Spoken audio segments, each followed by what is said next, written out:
Hi, I'm Jackson Rudolph. I'm 16 years old and I'm from Paducah, Kentucky. Most of my life really revolves around, my education and karate. My education and my occupation really right now.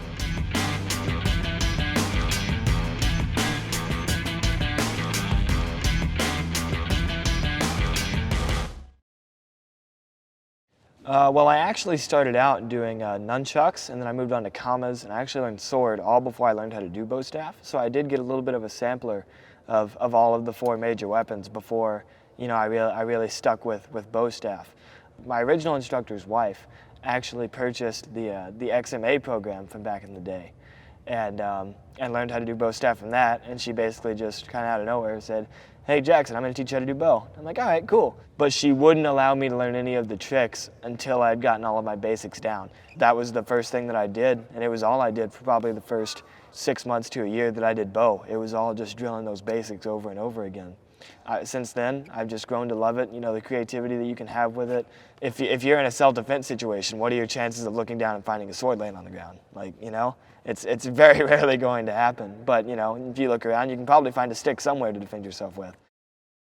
I remember back in 2006 at the first Sport Karate US Open that I went to. I sat in one of the back rows and I was watching, all of the greats of the sport, your Matt Immigs, your Lauren Carneys, your John Sues, on that stage competing and winning. I looked up at my dad and I told him, one day I'm going to be on that stage, on that team, and I'm going to win.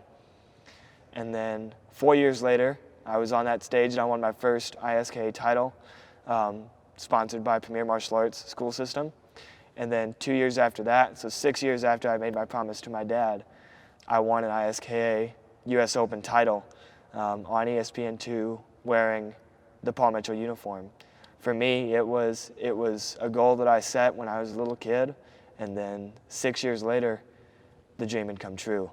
And so really what it is you set a goal for yourself, tell yourself that you're going to do something, and then never lose sight of that.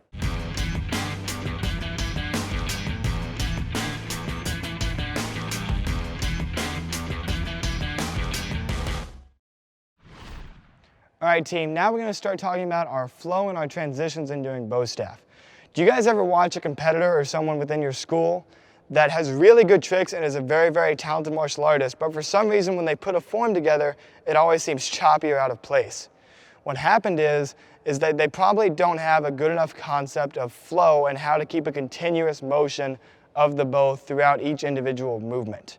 The idea of most creative bow forms is that you want to create a feel of constant movement throughout the entire form. Of course, you're going to have 2 or 3 pauses where you hit and really exaggerate a move for emphasis, but most of the time you want to keep from your strikes to your tricks to your throws to your body rolls, you want to keep everything going at a consistent pace. You never want to speed something up too much or slow something down too much.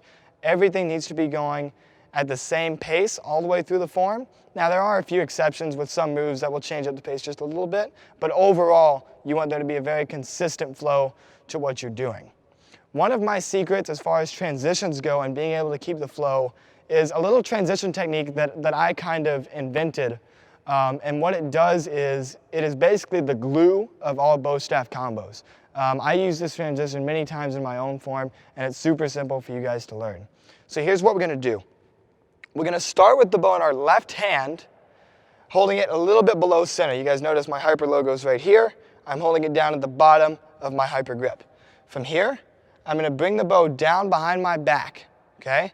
From now on, when you guys bring the bow behind your back, your thumbs should be pointing in toward each other, okay? You never want to grab the bow like this with both thumbs going one direction or back the other way. Both thumbs should always be pointing in toward each other when you go behind the back, and the bow should always be horizontal like so. From here, I'm going to let go of my left hand and take the bow out with my right hand. I'm going to bring the bow over to the front of my body, where all I'm going to do is flip the bow over like this so my palm is facing up, bring the bow back behind me, and then rotate the bow back down and go behind the back. Now I'm going to go back to my left side, out to my side, bow to the front, rotating over, back behind you, and rotating down. Okay, I'll turn around so you guys have a little bit of a better follow-along view. From here, we're going out to the right side to the front, flipping the bow over, bringing the bow back behind you, rotate the bow down, switching hands. Now left hand is out, bow goes to the front of your body, flipping the bow over, back behind you, and rotating the bow down once again. And you can practice this drill for hours because it's the same repetitive motion over and over again. You'll notice that now that I'm doing it with a little bit more speed, it starts to flow from one move to the next instead of being robotic like we did in the first place. You want to use your wrist and have the bow go from one position to the next, out, in front, over, back, down. Okay, so when you execute this move fast, it looks much more impressive and it looks a lot different than when you do it slow, just like any move. So I'm going to do it fast for you guys. Now, notice as I'm doing those, do you guys notice how I start to rotate my hips either way? And I'm going to go up on the ball part of my foot, on my toes, each time that I turn. I'm doing that because that gives me a cleaner transition from around my back. When I go behind my back, if I turn in this way, that helps to bring the bow around to my other hand. And same thing when I go back to the other side, when I twist to my right, the bow goes straight around behind my back, and it's a much easier trade-off between the two hands. And the faster you go, you'll notice more and more that you kind of have to have this side-to-side motion. Okay? Now I'm going to tell you guys a secret that I don't tell most people. Okay? Most of you guys are probably pretty familiar with the opening combo of the bow form that I use in competition. If you're not, I'll go ahead and demonstrate it for you guys real quick. Going from here.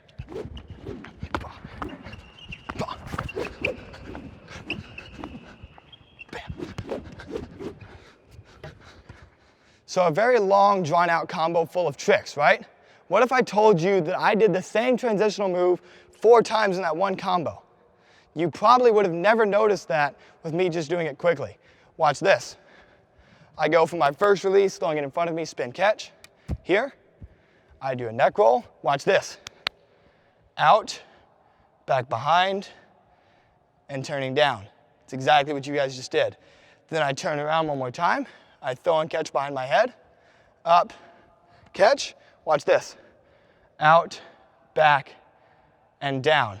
Then here's where it's most obvious. I do the 1.5 spin catch behind my back here. Catch.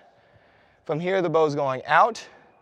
I rotate over, back and down, out, in front, over, back, and down into the last move of my combo. So I just used that same transitional technique, did them at a few different angles, at a few different levels of my shoulder coming up and coming around. You guys notice how, like when I went from the neck roll here, it was a very short coming back behind my back. But when I caught behind my back in the 540 and the 1.5 spin, I made sure that I exaggerated that, made it a very big motion. And what that does is it differentiates the moves so they look different enough so that no one ever really notices that you're really connecting all those moves with the same basic manipulation. That's one of those really cool tips that's going to help you guys a ton when you're trying to put together combos. If you're ever stuck trying to put moves together, one thing that you've got to remember is, if you can get behind your back with the bow staff, that's going to allow you to do anything that you want to do.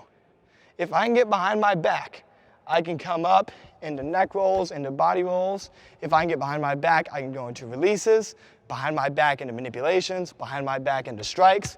I can do an unlimited amount of bow staff moves if I can just get the bow behind my back, and that's exactly what this manipulation will do for you every single time. So those are some of my secrets to helping develop speed and flow in your transitions of your form so you can maintain a consistent pace throughout your entire routine. One of the first things that sets the greats apart from the good competitors throughout the years is it's a dedication. Some people have a drive within them that pushes them toward greatness. And those are the people that have the mindset of never wanting to be forgotten. So for anybody that's looking to become better in the martial arts, become a better competitor, to really excel their art and become one of the greats of all time, whether it's in competition, whether it's during performances, whether it's doing stunts, you have to have the dedication and you have to have the confidence. One of my favorite quotes is that, you should always respect your competitors, because if there weren't any competitors, then you could never win, because there'd never be anybody to compete against. So you should respect your competitors more than you respect anybody else, because without them, you wouldn't be who you are. Believing in yourself is vitally important to anyone that hopes to have success in martial arts, in life, in any goals that you have. You have to believe that you can do it. One of the words that I've tried to eliminate from any of my students ever using is the word can't. When someone says that they can't do something, then they're already selling themselves short. When you're walking into a situation, you need to believe that you're going to do it and you're going to do it better than anybody else. And if you have that belief, even if you don't do it better than anybody else, at least you went in there with the confidence to achieve that goal. So, there is a level of natural ability that everyone is given, but you have to tap into it. You could have all the natural ability in the world, you could have all the raw talent in the world, but if you don't have the dedication to train and really tap into it and stay dedicated to your art, then it's going to be extremely hard for you to ever be successful. There are kids that are really talented that are able to have success, but long-term success comes from hard work, and hard work is the only thing that can get you there. And so really, to be what you want to, it's a relentless and a diligent and constant hard-working path to be the best that you can be and bring out the best in yourself.